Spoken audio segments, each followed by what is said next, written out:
Welcome to the Mets Pod, presented by Tri-State Cadillac. On today's show, we have player arrivals to spring training. Also, David Stearns and Carlos Mendoza met with the media.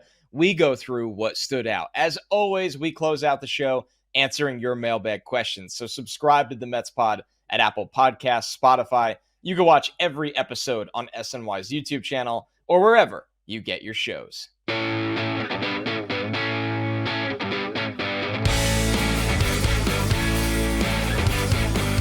What's up, everybody? Welcome to the Mets Pod, presented by Tri-State Cadillac. Elevate your style in a Cadillac. Go from bold to bolder in an SUV, from inspiring to awe-inspiring in a sedan.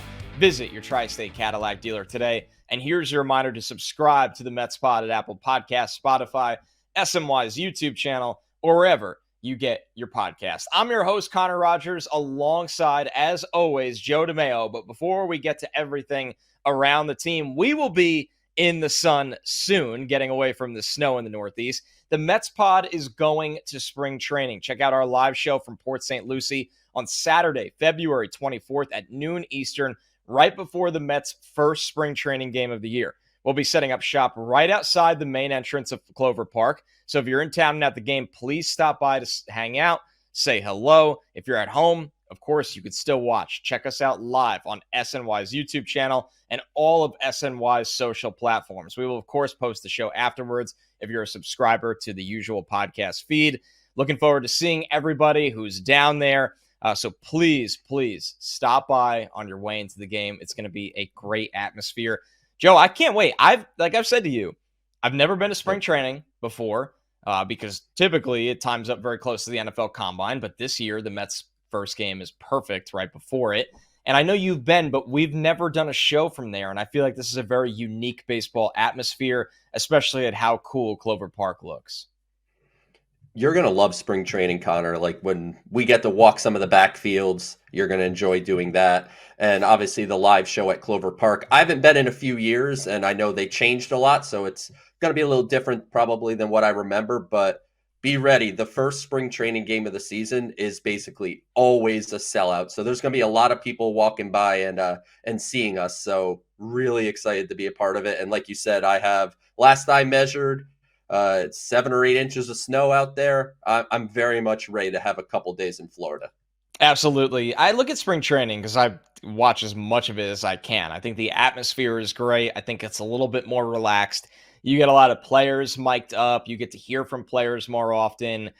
Once again, that environment of people just running, obviously over the fences, is really just open land. People running to chase home run balls. There's Mets wearing the uniform for the first time that you want to see, even if the games don't count. It still means something to you watching them play. And with that, Joe, comes this time of year where you get player arrivals, not just pitchers and catchers. We've seen really a ton of Francisco Alvarez, Francisco Lindor, Mark Vientos, all at Port St. Lucie. What has been your favorite thing you've gotten to watch so far? As you have SNY's Twitter feed rolling in, or Instagram feed, and it's just player arrival, player workout, a lot of fun interviews and everything alongside that, because this is one of my favorite times of the baseball season. No baseball is being played, but it's an optimistic time. I got to say, the player walk-ins, all due respect to players that we're high on, like Sean Manaea and things like that, it doesn't hit the same as Max Scherzer walking in for the first time or Justin Verlander walking in for the first time. Doesn't quite hit the same, but at the same breath, it's baseball starting. And it's funny seeing Jake Diekman walk in with his Tampa Bay Rays duffel bag because he doesn't have a Mets one yet. And non-roster invite Cam Robinson walking in with a Milwaukee Brewers bag. And yeah, it's just cool to see a lot of people there early too, because right now it's pitchers and catchers, and Francisco Lindor has been there for days. Mark Vientos has been there for days. So some position players are even getting a bit of a head start, and it's just a sign that, you know, the Super Bowl is over. Football season is over for a couple weeks until, like you said, the NFL Combine, and it just never stops. But right now, this time is baseball is starting up and spring is coming, and we talked about the snow, so warm weather's coming. It's just an optimistic time. It really is. And, you know, for someone like you that covers the farm system so closely, sometimes this is your chance to see or really always, these young players around the big leaguers for the first time. They get to see how they work, how different everything is in terms of the speed of the game and the level of the game. And it's probably surreal, even though it doesn't mean that they've made their mark yet or they're definitely locked into making the big league club. You get to see them in that environment for the first time as well. It's a starting point for them, like you said, Connor. And, almost all of them, if not all of them, will end up at minor league camp here in a few weeks to lead into the minor league season. But yeah, there's no question. I love seeing Jet Williams field ground balls with Francisco Lindor. They dap each other up. And it's just the kind of leader that Lindor is showing out in the early going. I mean, look, he got the $340 million contract. He didn't need to report a week before pitchers and catchers had the report. So it just shows the kind of leader he wants to be, even if it's not, a loud, rambunctious, like that type of leader. It's a lead by example. He shows, if me with my big contract and superstar quality can show up early, so can you. I think it's a great point. It's interesting seeing Vientos around Lindor so much. I think of, and I know you've read Anthony DiComo's, bio, the book on David Wright. And in the book, there's a chapter that talks about when Beltran got to the Mets, how he basically called or told David Wright, like, you're coming to work out with me. And Wright goes into how intense Beltran's workouts were and how different of an offseason it was for him. And I always think of that when I see a young player like Vientos getting to be around Lindor, is that you might work hard and what you're doing might work to an extent, but changing it up and seeing how a guy that it's Francisco Lindor, he's one of the best shortstops in all of baseball. There's a reason he's paid $340 million contract. The things you could pick up on are, there's no value you can place on that, especially for a guy like Vientos that's had some really interesting quotes this week, how excited he is to be out there, because they're asking why you here so early. He's like, this is what I love to do. They're asking him about, if he feels like he's competing for a spot in the lineup. And he said, not really against my teammates, more against myself. And I think that was a really self-aware quote, because when you look at Vientos, to me, there's not a world necessarily where, unless they sign a DH, and we'll get into more of that a little bit as we always do on the DH corner of our offseason episodes. If Vientos produces, Joe, the job is his. There's no, well, this guy and a rotation. And, we know during the Buck Showalter era, they were very hesitant to play Vientos. It feels like the Mets are in the position they are because they want to see what Vientos can do. And that doesn't mean that leash lasts until August, right? If Vientos is hitting 160 and has 4 home runs going into August, that doesn't mean Vientos gets that spot every day. But if he's somewhat productive and just takes care of things himself, he is going to have a role on this team no matter what anyone else on the roster is doing. He has the opportunity, just staring him in the face, to be a part-time third baseman, part-time first baseman, maybe majority designated hitter. And he knows, we talked about this over the last couple of weeks. I think it's evident that Mark Vientos knows the opportunity that's in front of him. I don't think he's taking it lightly.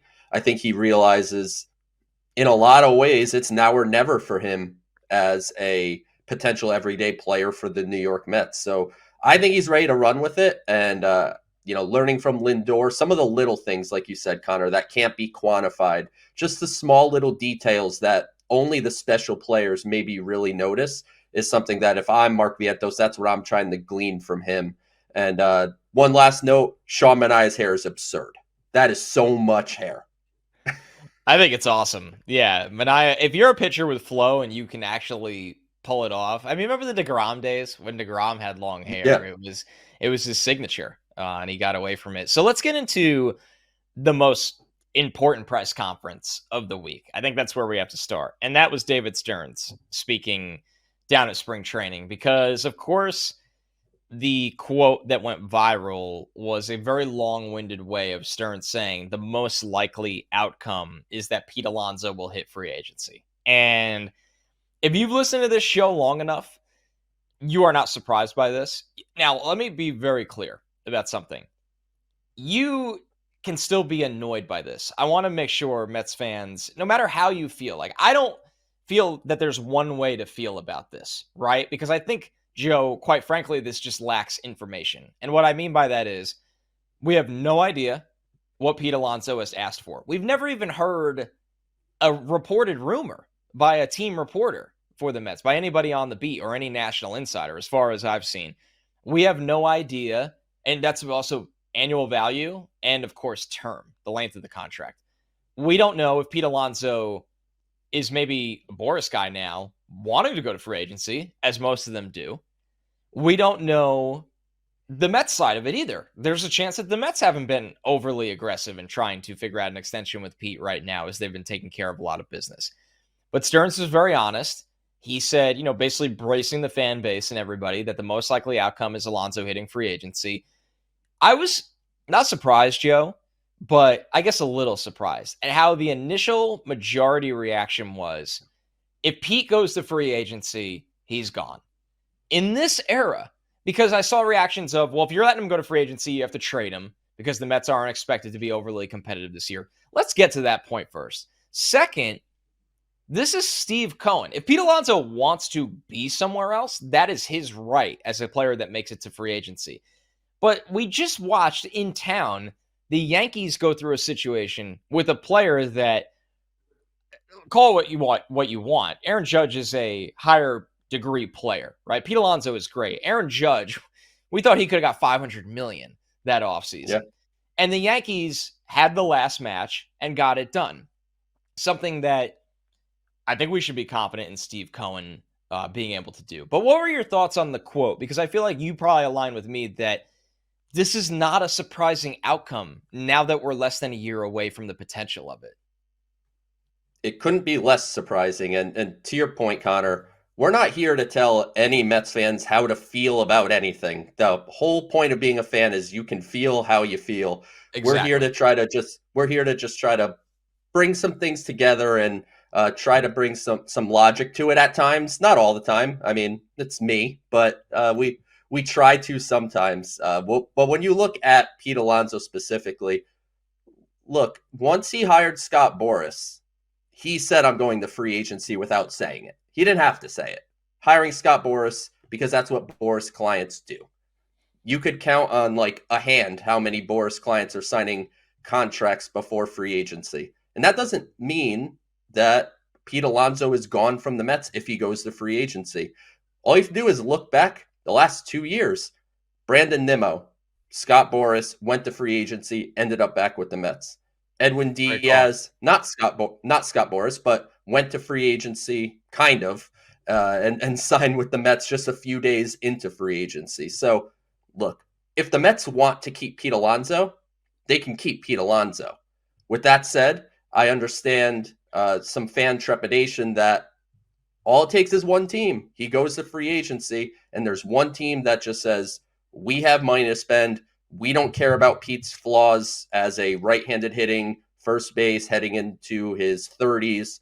We don't care about the historical trends of that long-term ramification. There's one team that just blows you out of the water. You run that risk. But if Steve Cohen and the Mets want to keep Pete Alonso, they're certainly going to have the financial wherewithal to do it, not just within the confines of Steve Cohen's wallet, but within the confines of where they stand payroll-wise, which was a big reason for how this offseason went the way it did. So a long way of saying, I understand if anyone's upset by this quote, but you should be 0% surprised that Pete Alonso's playing the test free agency. So, I mean, for context here, the first base market, which becomes really dicey now that Bryce Harper is expected to play first base this year, but I don't think you can use that as a barometer, because when Harper signed his contract, number one, a 13-year deal in 2019, it was to be an outfielder. And Harper himself has not ruled out going back to the outfield. So it was strictly due to injury. The actual first base market is headlined by Matt Olson, who is on a 8-year contract where he makes $21 million a year. And then you have Freddie Freeman, who got a shorter term deal, 6 years because of his age, but he makes $27 million a year. I would imagine it's safe to say Alonso is expecting the annual average to start with a 3, right? He wants to be the highest paid first baseman as per year in a pretty big way. That's going pretty far and above and beyond the market. And I don't think the Mets necessarily are going to be hesitant to do that with Pete. I think it's exactly what you highlighted, Joe, is that First week of December next year, Pete will be 30 years old. So there's a good chance that during his free agency, he is already 30 years old. He's playing his new contract the first season as a 30-year-old.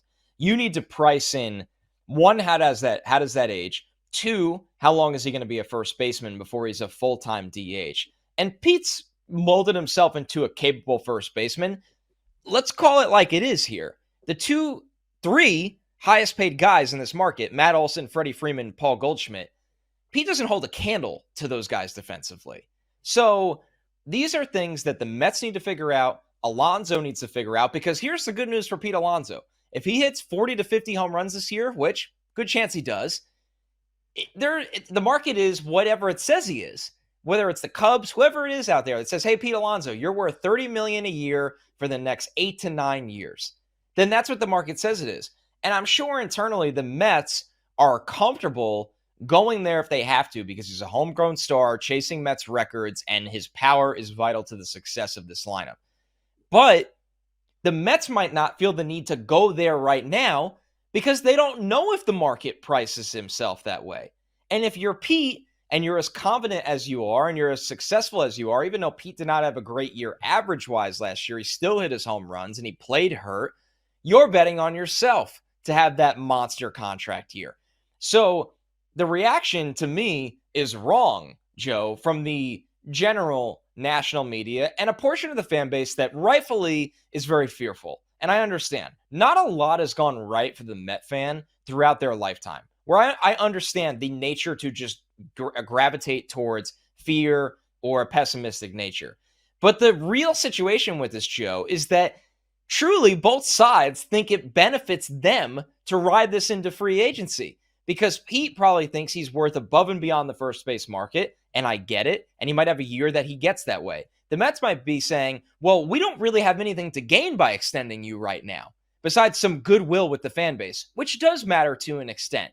But the best case is that the Mets just ride this into free agency, but you do need to make sure that you'll be able to top any offer, because it was not that long ago that we went through a free agency chase that was much different, but the Mets weren't able to do that with Yamamoto.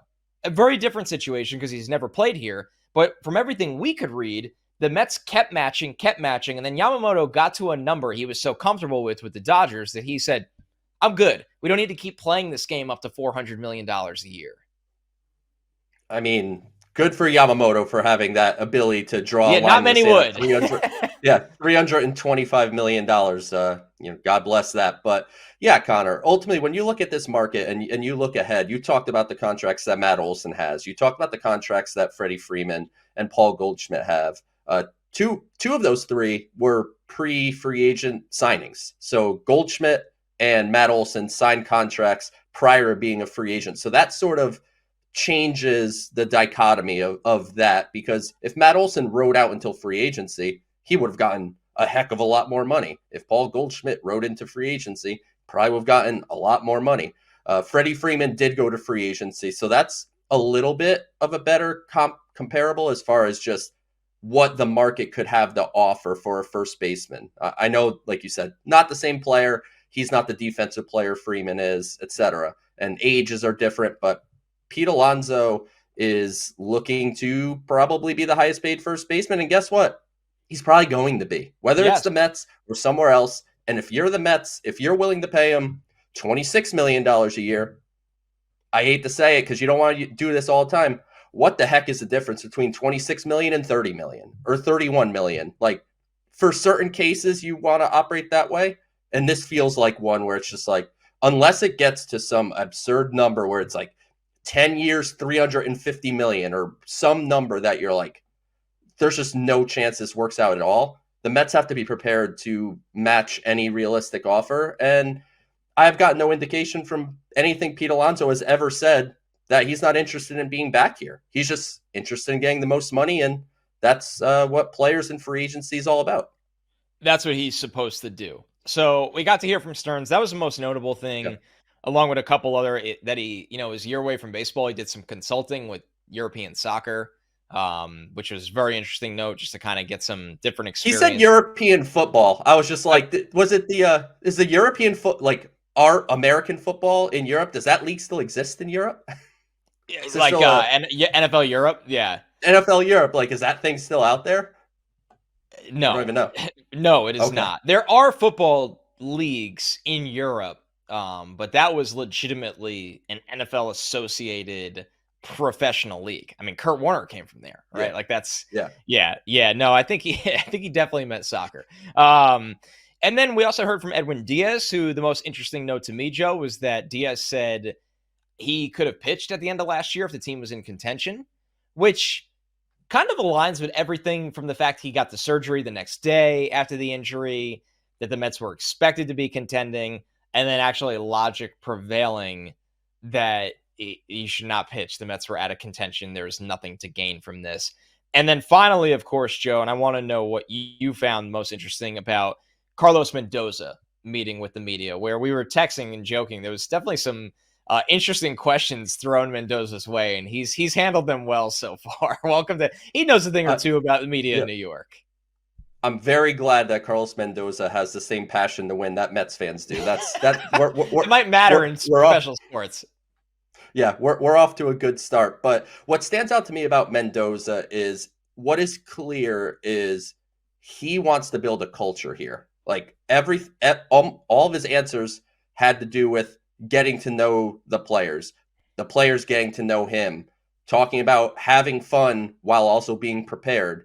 Like what stands out the most, and we will not know what Carlos Mendoza is as an in-game tactician until we play baseball games for him to be a tactician in. So at this point, I just look at it as he's well spoken, he's comfortable talking in front of the media, and it's evident that it is of utmost importance to him to build a culture with the Mets. And frankly, in the modern day of baseball, where there is involvement from analytics staff, there is involvement from the front office, like it's a collaborative effort, which I know that makes some baseball fans head spin and they can't stand it. That's the reality, accept it or not, that there is collaboration. In the world of collaboration, frankly, the most important job of a manager in my eyes is building a culture and being able to sustain that culture over the marathon that is a baseball season, because it's hard to get up every single day and play baseball, and you go through bad times, you go through good times. It's about not letting anyone get too high, not letting anyone get too low, and trying to keep that even keel. And it seems like Mendoza, at least on the surface, shows like that is of high importance to him. Mendoza mentioned he thought the strength of the team is the depth that the front office has been able to accumulate. And I think that's been a clear mission for the Mets this year. There's been a lot of seasons, Joe, that, we get to June or we get to July and it's almost street free agents are making starts, or the bullpen is just trying to find waiver claims that can give you innings, and even down to the lineup. And that's counting the fact that Francisco Lindor plays every day and plays through injuries. Pete Alonso plays through injuries, plays every day. So that, and Nimmo is a guy that's been banged up, but tries to play as much as he can. I do agree, and I think it's a really good point by him, that this Mets team might not have the star power that we're accustomed to seeing the last couple of years, but the depth, whether it's the young guys in the rotation, whether it's a pretty deep bullpen. As soon as we blinked an eye, and they made a couple one-year deals in the span of 2 weeks. And then, of course, the young guys that if they get a little hot in AAA, whether it's Gilbert, Acuna, Christian Scott, those guys could be up here by the summer as well. That's look, I understand why fans want all the stars and they want to sign every big free agent every year. Totally get it. But guess what? That philosophy didn't work. And, Yeah. 101 wins, great season. It fell apart at the end. Last year, just everything fell apart. So it's good to maybe take a step back and just reassess where you're at, build a deeper team where maybe it's not as much, like you said, Connor, star power that you're bringing into the organization, but you're setting yourself up to make it through that 162 better than they have been the last couple of years. So while I get it, I think this is a good time to be deep when it comes to obviously players brought in externally. And over these last couple of years that the depth didn't exist internally, we're now at the point, like you said, that Christian Scott and Drew Gilbert and Luis Angel Acuna and Mike Vassell and Dom Hamill. And these guys are getting very close to major league ready. So your depth is not only, Tyrone Taylor as the backup if Starling Marte gets hurt. All right. Well, if something happens to Harrison Bader, guess what? Drew Gilbert's in the wings. So they're set up now better than they have been probably in a couple years, where when the inevitable injuries happen, they're just a little better prepared for to be able to get through them. Without a doubt. And you mentioned at the top of that, the fans want everyone, every star to be signed. And we on this show wanted Jorge Soler to be signed. Soler comes off the table. He gets his 3-year deal, Joe, from the Giants. And it was late in the offseason. I didn't think Soler was going to get this kind of deal, to be honest with you. Now, I will say the annual average is a little underwhelming. He makes about $14 million. So he opted out of $13 million left on his contract. He gets a 3-year, $42 million deal. Now, the term is great for Soler. The fact he got 3 years, he's a guy that if you look at his career stats, he is a roller coaster of a player. He will have the highest of highs 1 year, and then he will basically be counterproductive to the team the following year. And it just goes like that along the way. Of course, a lot of that probably has to do with injury. But as much as we really wanted Soler, Joe, and I think the annual average, $14 million, is very reasonable, I don't know if I needed this Mets team to go to 3 years, knowing next offseason so much is going to be on the table, where he's realistically a guy that clogs the DH spot. Yes, we said he could stand out there with a glove in a corner outfield maybe 25 times a year, but I think that's what the Mets were trying to avoid. And while it would have been a nice addition this year that we really wanted, I think the Mets were trying to avoid these clogging contracts that consistently run them 3+ years. That was the biggest thing. We talked about Soler, but when we were talking about signing him, you could go and listen back to all the clips that SNY has posted on Twitter. You could obviously go back and listen to the podcast where we talked about it. We always talked about it within the confines of, if his market falls to 1 year, you sign Jorge Soler. 2 would have been fine too. Yeah, 2 would have been okay. 2 with an opt-out, whatever. Like, that would have been fine. What's weird is, like, at the outset of the offseason when it first started, MLB trade rumors and these sites do like contract predictions. Most of the predictions for Soler were like 3 years, $45 million. He waited until mid-February and basically got that. Where I don't understand where these 3 years, why they weren't here a month and a half ago for him. Right. I know a lot of things are timing, and maybe San Francisco realized they can't get Cody Bellinger, and they're finally like, we do need to add a bat, so let's sign Jorge Soler. Let's give him the 3rd year. And the Mets continue on and see if JD Martinez's market falls into a range where they are comfortable financially. As much as I don't like the fit of JD Martinez on the Mets for how I would build a roster generally, I understand what he could bring as the 5th hitter behind Pete Alonso. So if that market gets to a point where they're comfortable, I think that's something that they still will consider. And David Stearns answered a question about that in his presser as well. They asked about, remaining free agents. If it falls into a spot that it makes sense value-wise, are you guys open? And he was like, absolutely. So I think everything is still on the table, but we're still going to side with what we talked about, that it's going to be an opportunity for Mark Vientos to get some real run at the designated hitter position and maybe establish himself. And you don't need to sign a DH next year. Like, that would be the most ideal possible outcome. And, amongst all the spending, just to kind of circle back to right before we started the Soler conversation, a lot of people are getting after the Mets for their offseason spending. And you talked about clogging money on the payroll. The Mets have the highest payroll in baseball for this year. I just want to make that very clear. And some of that's dead money, but they bought prospects. The Mets bought prospects, and that's all part of the process here. So it's not as if the Mets had a, quote, cheap offseason. It's just, you can't just compound these things on top of each other forever. Like, eventually something has to give. And this is a good time, I think, in the timeline of the young players and the prospects to do that. I think a bit of a tell might have been when Justin Turner went to the Blue Jays on a 1-year, $13 million deal. where when you look at Yeah. something like that, you think, and I'm guilty of this, before the offseason started or really when it got going, I was like, the Mets should just completely vacuum the 1-year market. If there's a guy you like and he's getting an offer of 2 years, 20, offer him 1 year, 14. Who cares? Just to keep everything at 1 year and completely clear your books next year. That's a good deal for Turner. But when the Mets weren't willing to 1 year, $14 million deal it up or anything like that, it was probably a sign that the Mets want to see what they have in Vientos. And on the same side, it's just not a market they're overly invested in, barring some significant bargains. Now, what I will say, Joe, to argue, because we've mostly argued for the side of if you don't get Soler, let Vientos play and just see how this thing works out.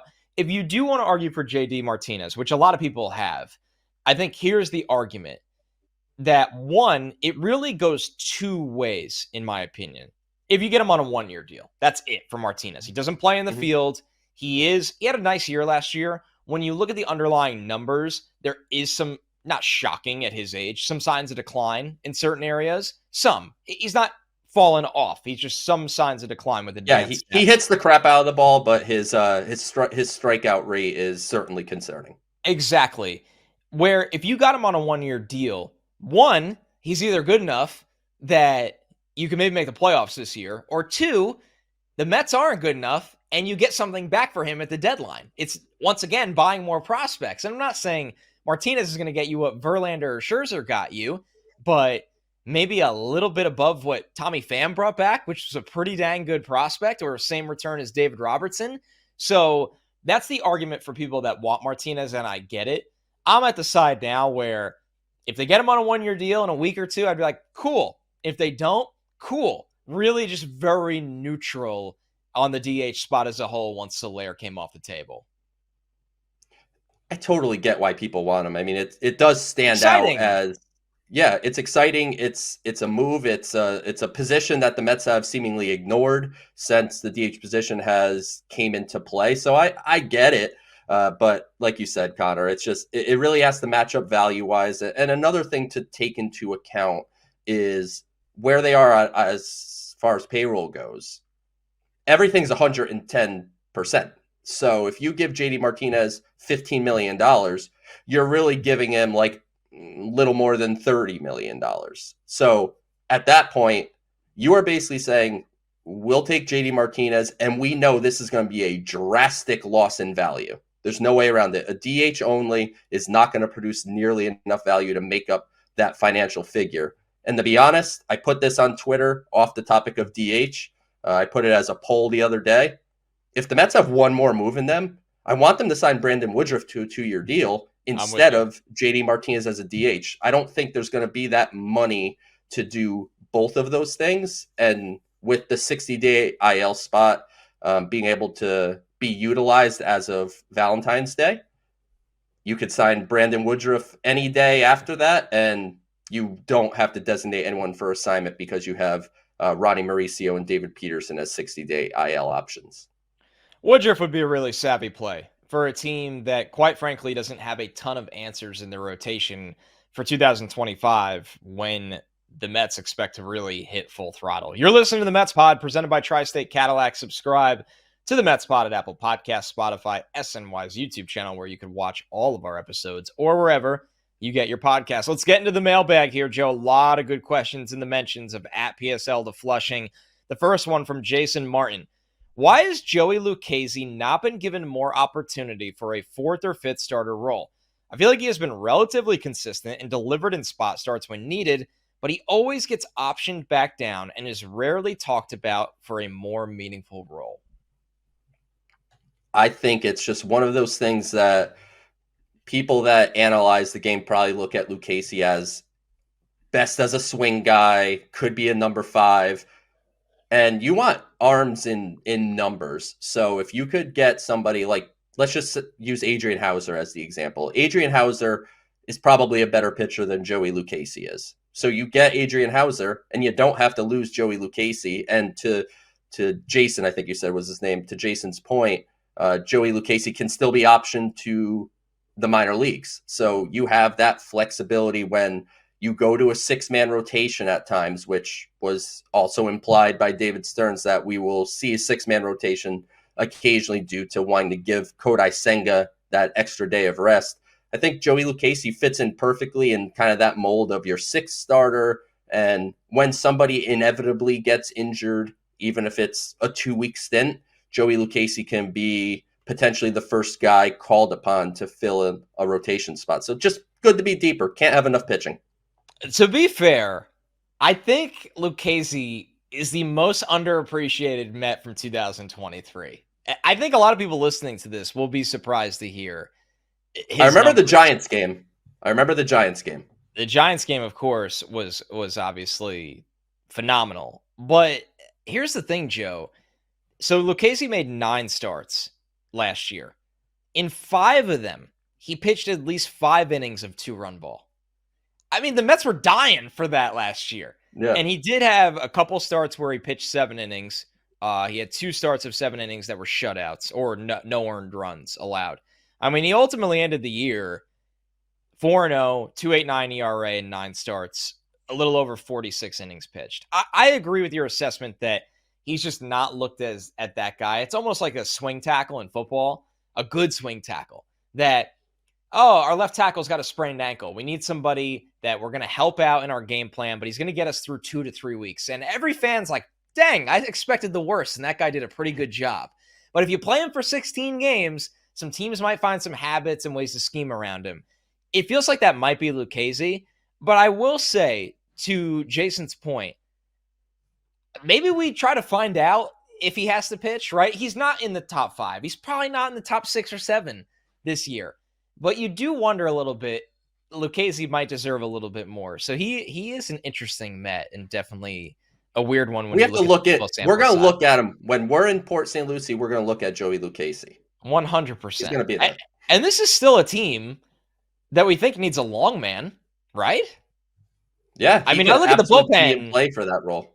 I look at the bullpen and I go, man, the one thing that I don't know about with this Mets bullpen is who will actually be able to go out and pitch 3 innings when somebody gets blown up or hurt. And they have options, right? You have Tyler McGill, you have Joey Lucchesi, you have Jose Butto, you have Sean Reed Foley, who's still around.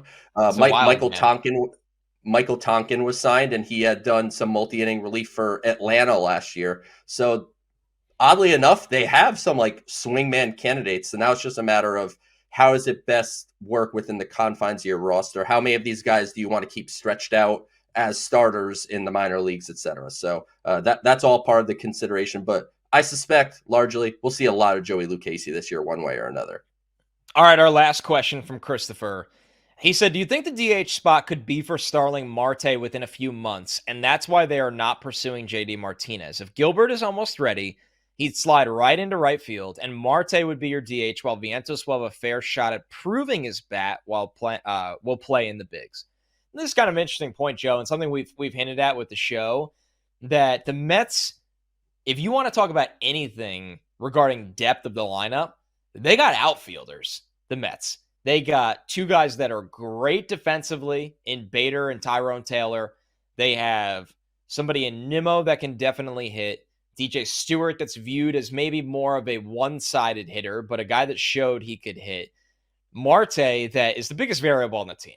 There's no way around it. Him and Severino are the 2 biggest variables on the team because at their highest, they're top 10 players at their positions in baseball at their highest. At their lowest, they're non-factors, total non-factors, all related to health. I think there should be a plan in place, maybe related to this now, to keep Marte healthy. And maybe that does have to do with DHing, especially when you have this kind of defensive depth in the outfield. Maybe this goes back to your point earlier in the show, Connor, of Mark Vientos doesn't get this runway, but what if it's late June and Mark Vientos is hitting 200 with 7 home runs or whatever? He's clearly not working out at the designated hitter position.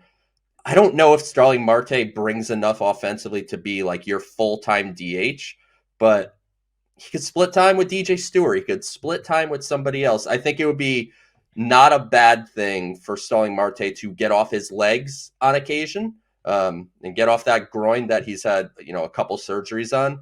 But by all accounts, Andy Martino from SNY, he went and saw him down in the Dominican. David Stearns spoke about Starling Marte at his press conference. By all accounts, we're walking into spring training, and we're a long way from opening day, but we're walking in this spring training with Starling Marte being a healthy baseball player. And certainly, to your point, if he's able to be a healthy baseball player, we talked about it, a couple weeks back or whenever. He had 24 stolen bases without a groin, basically, that worked. Yeah. He could be an immense factor within the confines of these new rules that baseball has implemented. So I'm very interested to see how we see Marte moving around, because we're, when we're down at spring training, of course, we're going to be doing the live show, but, we're going to spend the day on the backfields. We're going to watch them work out. I'm interested to see how does Starling Marte look roaming around in the outfield, not just how does he look in game when he plays the games. The reality is for Marte, because a lot of people just like to talk about decline, and sure, he was hurt last year and decline gets to everybody. But the reality is for him, Joe, since turning 30, he's a player that his OPS hovers right around 840 to 860. I mean, an incredibly valuable player. And that doesn't even factor in that he typically is a guy that could steal 20 plus bases in his sleep. And that was without the new rules. So I get it. And I think there is an argument to, hey, maybe going into his age 35 season, Marte is not the same guy anymore. But I think there's also an argument that Marte was really hurt last year. And maybe some of that is because of age, but a lot of it is probably because of the way he plays. Marte, in his 30s, for the last half decade, is an incredibly valuable player. I mean, an 840 OPS in the Mets last year would have been superstar status compared to what we saw throughout the lineup. So with Marte, the best way I could sum this up, and I bet a lot of Met fans feel this way, I'm afraid to get hurt. I love Starling Marte. He's a great player. He is an immensely valuable player to the Mets.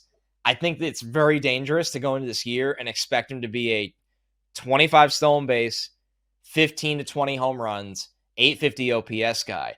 But to say it's out of the realm of possibilities could not be further from the truth. And if having him DH 30% of the games he plays this year is we know how much the Mets have invested into sports science and medical, evaluations and projections. If that's the way to get the best Starling Marte, then that's what's best for the Mets. The objective of that whole staff is maximizing every single player. And Starling Marte might be like the prime example. Like you're saying, getting him off of that legs could help. He's only hit. He's a multi-time All-Star. He made the All-Star team in 22 with the Mets, didn't he? Was he an All-Star in his first year with the Mets? He might. If he wasn't, he should have been. Yeah. Look it up Either way, Starling Marte. He was an All-Star. Yeah. So I understand how we look at the most recent result and draw very big conclusions based on that. But he was very hurt, like you said, Connor, last year. So he doesn't have to be 2022 Starling Marte. If he could be 75 to 80% of 2022 Starling Marte, I think we're going to be talking pretty positively about Starling Marte on this show over the next few months. Let me say this. If this Mets staff gets over 100 games out of Harrison Bader this year, I'm going to start believing in the investments. Let me just say that right now. Bader is a guy that he did play 100 games in 2021, but the last 2 years have been tough for him to stay on the field. And that's a big mission for this Mets team. And it's a big mission for a lot of their success. I mean, when you go down the line, and you and I have texted about this a lot. We've talked about the Mets win total projection. I believe it's right at 82.5 still, Joe? Yeah. Correct? Yeah. Yep. The Mets are probably one of the biggest variables for the sports books. And of course, us as fans, they think they have it easy trying to project it. Try being a fan, hoping for the best because of the variables with injuries. I mean, this team has so many guys that could either have career years or be once again top 10 in their position group, or they could give almost nothing to an extent. And when you have one or two guys like that, you could project that, you could price that in.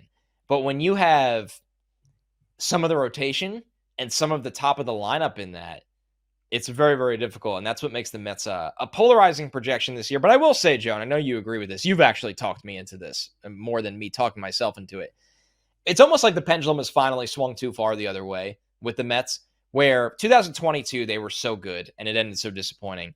Last year was such a disappointment that now it's almost made us forget, hey, this team still has Francisco Lindor and Pete Alonso, and how exciting Francisco Alvarez is. And Edwin Diaz is the best closer in the game when he's on the mound, where the pendulum's probably swung just a little bit too far towards the pessimistic side.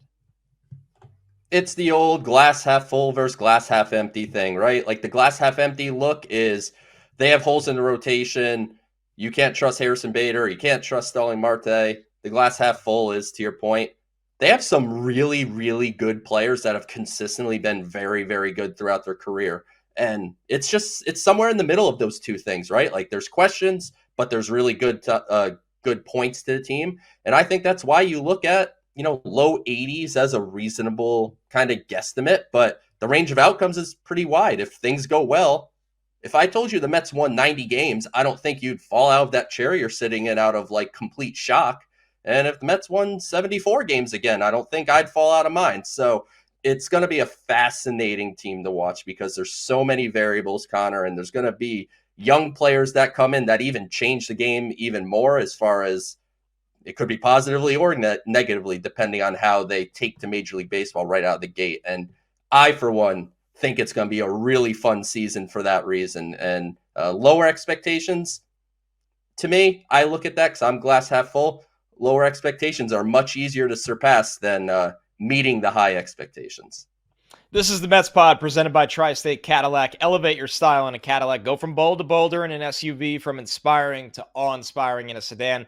Visit your Tri-State Cadillac dealer today. We will do our usual show early next week, and then a reminder that we will then have our live show from Port St. Lucie on Saturday, February 24th, right at Clover Park for the Mets' first spring training game. If you're there, please say hello. If you're not, hey, please watch on SNY social platforms. And if you can't watch it live, as always, it'll be in the feed. So make sure you subscribe to the show at Apple Podcasts, Spotify, SNY's YouTube channel, or wherever you get your podcasts. Thanks so much, everybody. We'll catch you next week.